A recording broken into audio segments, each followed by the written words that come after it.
Hi everyone, welcome to Buzzy's Boaty. Something a little bit different today. Just wanted to talk to you about living on a narrowboat in a marina during winter. Yeah, a few of the things we've learned over the past month or so now from living in a marina during the winter time. For a start, a beautiful time of year. You know, the wildlife, the scenery, the crunchiness of the ground. It's a wonderful time of year, it really is. But it does bring with it some challenges, not only for us, but for the animals as well, which I'm going to touch on in a moment. Okay, so I think for this one you will need a hot caffeinated beverage. I'm just on tea today, but it's almost Christmas. You might be on eggnog, who knows? I'll stick to the tea though. And I've wrote a few notes as well. Okay, I've got the stove on. It's just lit, so that's starting to put the heat out. So will not take too long doing this, but I thought best to make a list. And as I say, this is things we've learned since moving on to the boat.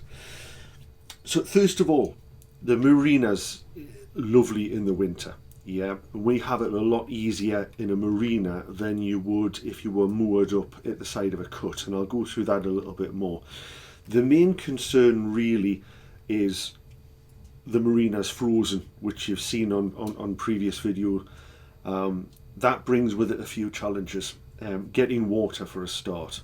Now we have water points and electricity hookups at the end of our pontoon. Okay, so the electricity's fine, of course, but water has, even though we're in a marina, still been a little bit of a challenge, because the tap freezes. It's only happened for 2 or 3 days, and what you find people normally do, which is new to me, is they'll leave the tap dripping. Yeah, just very slightly running, and that just stops the tap from freezing. Yeah. The other issue we've had though is the hose actually freezing. So even when we've got the water flowing on the tap, you connect the hose up and you don't get anything through because the whole hose has been frozen. So after you have filled up with water, and it's a good idea to try and, during the winter, to top up every day if you can, so even if it freezes, you know you've got pretty much a full tank to work from in that respect. But yeah, just actually using the hose has been a little bit of a challenge. So once you've used it, as I've learned from other people on the marina, it's a good idea to try and get as much of that water out of the hose you can. Leave it on its side with the hose open and try and let that water run out as best you can, so that you're able to use it again the next time you need to use it. With regards to being on the boat, as I said on my last video, it's not cold. You know, it's really not. The sun's out today. It's a lovely day. The ice is starting to freeze a little bit now. It's the 20th of December, but still nice to have the stove on. You might just be able to hear in the background the diesel's just starting to boil a little bit as the meths burns off. I've literally just lit it before I pressed play. So yeah, heating wise, a lot of modern boats will have a central heating system powered by a Webasto or maybe a back boiler from something like this, or your multi-fuel stove. But of course fuel is still an issue, so making sure that you're not only topped up with water but topped up with diesel, if that's what you're running your heating system from. Some boats will use gas central heating. An Aldi boiler seems to be the common one.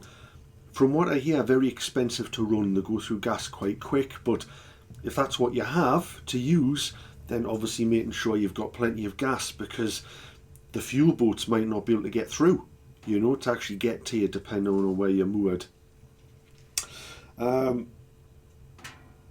Multi-fuel stove, yes, if you do have a multi-fuel stove, and I've been seeing this a lot on the marina, they seem to club together in the marina and get large deliveries of coal, so they can get a bit cheaper bulk buying it.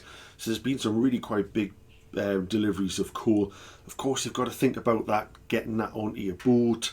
Whether you've got wood, your firelighters and your kindling, that's something else. It's quite hard to light the fire without your firelighters and your kindling. So it's being prepared for all this kind of thing. And I've seen a lot of deliveries of this stuff over the past few weeks.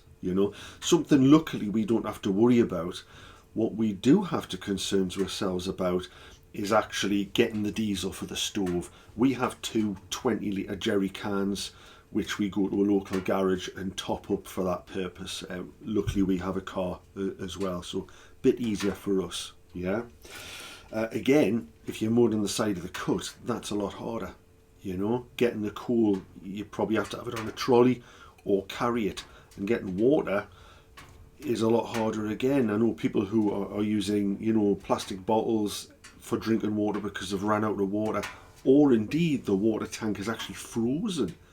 Unbelievably, the water tank in the boat has frozen, and that's on a modern boats as well. Thankfully, ours is spray foamed. It shouldn't be a problem. We're yet to see. We haven't had any problem with water running on the boat. It's been fine. But as you're all aware, we've had this little thing on all the time, which has made a huge difference. It really has. So we're spending a bit on diesel at the minute, but it's worth it. And it's that time of year, isn't it? You kind of expect it. It balances out with summer, so to speak, when this just simply won't be used, you know. I tend to like it cooler. What else are we looking at? Yeah, so keeping the water topped up, really good idea. Same with your diesel. Keep it fuller rather than emptier. Again, as well, by keeping the diesel tank full, you're not letting that moisture, that water, appear on the inside of your diesel tank as it heats and cools, That water in your diesel system can obviously cause diesel bug and other issues. Water in your fuel system is never going to be great, is it? So we might look at that further in the future. Actually, we'll have a look at the diesel and how that all works and the filters, etc. I'll be doing a video on servicing the engine, because once it gets, I think it's 100 hours, I think, or is it 50 hours? It might be 50, I think it's 50 hours. You have to do the first service because it's a new engine, so we're going to be going through that. As well as fuels though, it's also a good idea with regards to food. Yeah, food, keeping things like cans. We've got it's my wife's idea. I cannot take anything for this because it's another one of my wife's great ideas, which is actually a great idea. Big plastic box we keep under the bed, you know. You've all seen that now. Big plastic box with staple foodstuffs in it. So jars of sauces, so you know, your curry pasta sauces. We've got tinned foods, dried pastas, boxes of oats porridge. You know, really good thing, simple to make. You can even make porridge with your water, of course, can't you? You don't have to have milk, you know. So again, it's a good way of getting a hot meal if we really got stuck. Can't imagine it here, but this is all trying to get into a routine for when me and Karon and Isla go mobile, and we will be on the cut, you know. So it's things to think of. It's that planning ahead, planning and prep. Plan for the worst, hope for the best. It can't really go wrong, you know. It's when you don't plan we'll get problems, isn't it? So yeah, that's an issue as well. Bottled water, again, is it that hard to keep a couple of those 5 litre bottled waters under your bed or somewhere stored? Somewhere where it's not going to freeze, of course, but I think through the winter as well, I've heard of other narrowboaters, as I say, whose water tanks are frozen, so bottled water is a good thing to have on board, and you might as well get it on board when you've got access to it, rather than having a 2-mile trek down your towpath kind of thing, you know. So for us, we've had it quite easy living in a marina, no two ways about it. The boat has been frozen in, as you've seen from some of my videos. That's also been an issue, something to deal with. So I've been trying to crack the ice around the boat at regular intervals, and it's been quite tough. Some of it's been really quite thick, you know, 2 inches kind of thing. You've seen the swans walking around on it. But the reason I'm doing that is to stop the ice rubbing against the side of the boat. You saw earlier this year, I spent a lot of time and effort, well, it was a lot of effort for me anyway, putting 3 or 4 coats of blacking on the side of the boat. Well, that ice is going to scrape it off, so it's trying to minimise that damage, collateral damage, you know, and crack the ice just to keep it away from the boat as much as you can. You can only do so much, you know, little and often, as I say. So yes, obviously that's us, you know. Dressing up warm's obviously a big thing, you know. We've never been the type of people who sit round in shorts and a t-shirt with the heating on high. As I said a few times before, we tend to prefer it cooler. especially for Isla. You know, she's got a double thick coat being a German Shepherd, so we can't have it too warm for her because it's just uncomfortable for her. You know, so we tend to put jumpers on. This one my wife very kindly knitted for me. It's got that home knit look, but it's lovely and warm. So, you know, just dressing sensibly, you know, think about your footwear, that kind of thing, all makes a difference. As I say, we've got it easy with this. If you've got a multi-fuel stove, trying to keep it going overnight, you know, dampen it down, close the air vents a little bit so it keeps simmering away. Hopefully it's still going in the morning and you can get, you know, clean an ashtray and get it going again. All these kind of considerations, you know. The wildlife as well, they're struggling. You know, the swans and ducks, they haven't had much access to water or food, so we've been feeding them quite a bit as well, which is great fun. I mean, what a way to start your morning, feeding the ducks and the swans. It's amazing, you know, the little sounds they make and everything. It's lovely. It's something I've dreamt of doing on a narrowboat, and it's fantastic, you know.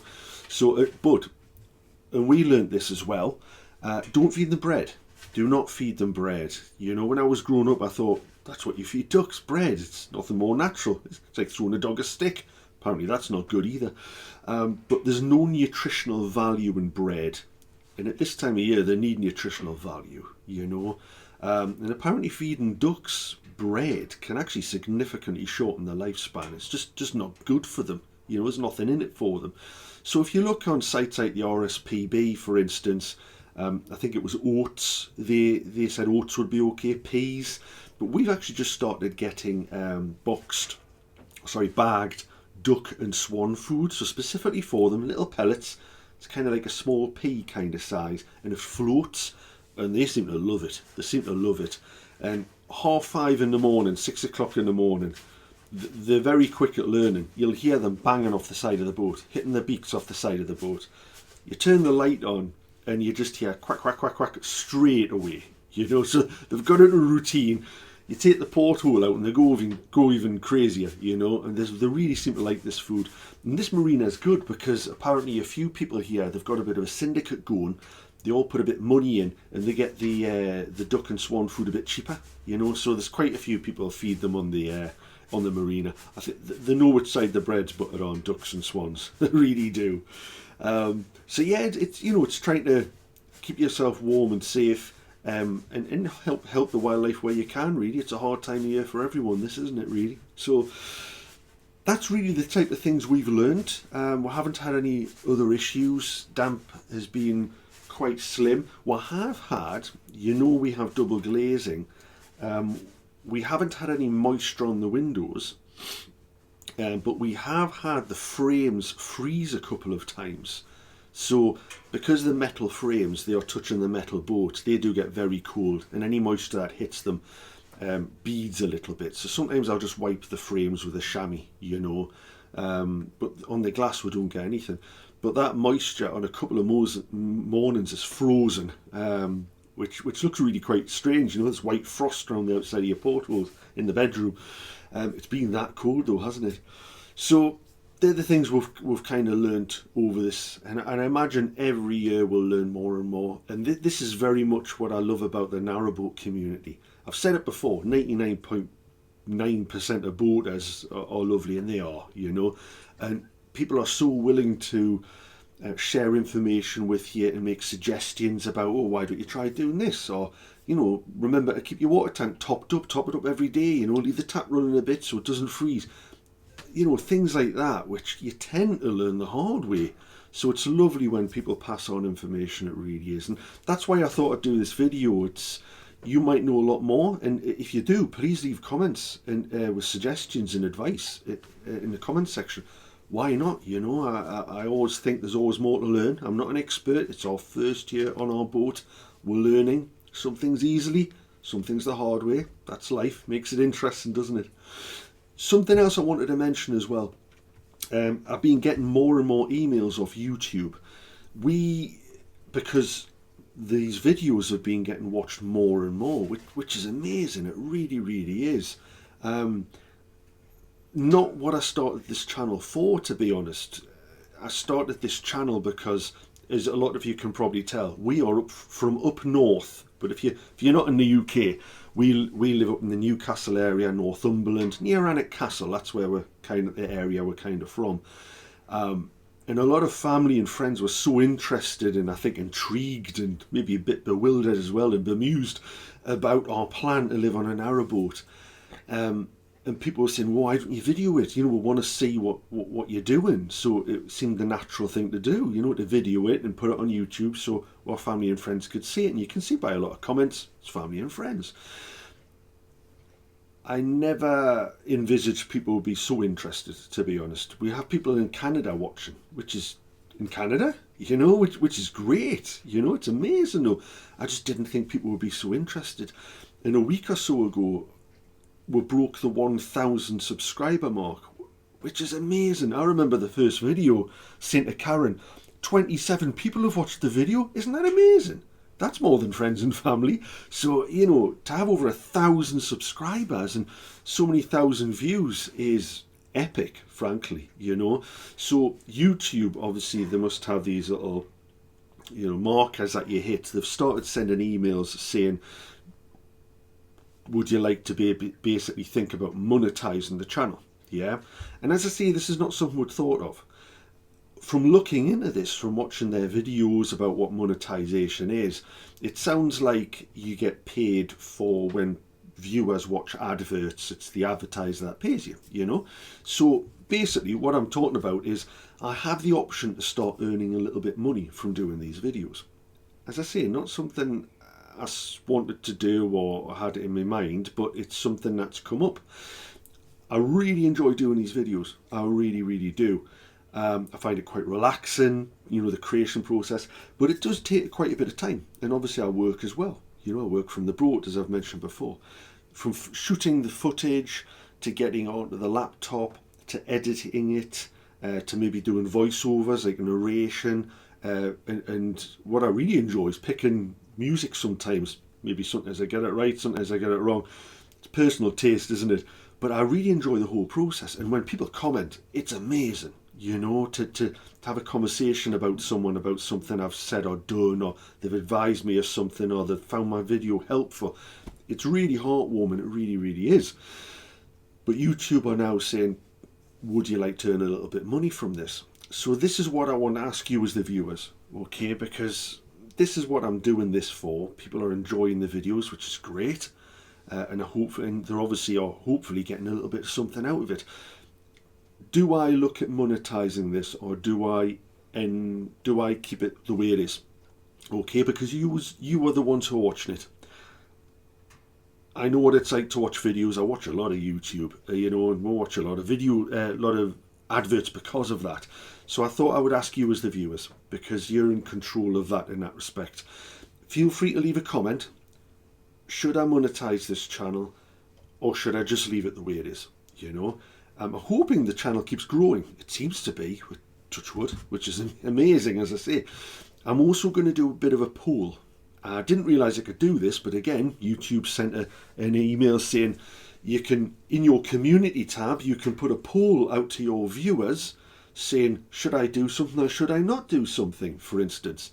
Well, it seems like the perfect time to do this thumbs up or thumbs down kind of thing. So I'm going to, once I've worked out how to do it, I'm going to put a poll up. I think it goes to subscribers. I'm not sure if it just goes to subscribers or whether it goes to people who viewed the videos. I'm not sure yet. But if you can, let us know your thoughts. Thumbs up if you think I should monetize it, in which case I'll have to look at how to do that. And thumbs down if you think I should leave it the same. I want to leave the decision up to yourselves. Okay, I'd appreciate your help with it. As always, if you haven't, please do like and subscribe to the video. It makes such an immense difference, as I've just been talking about. And I love nothing more than reading and answering your comments. So thank you to everyone who's bothered to actually reach out and ask a question or comment. That's what makes it interesting, and that's what I'm really enjoying doing. So thank you very much, everyone.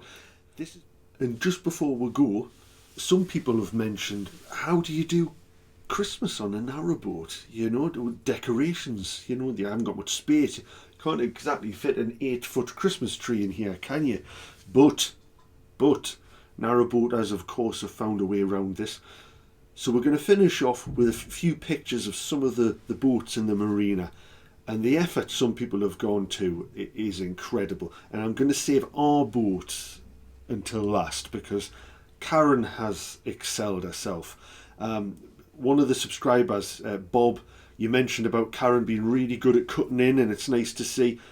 She's excelled herself when it comes to our decorations at the end. I think you'll agree. Okay, so see what you think. It's just a few pictures.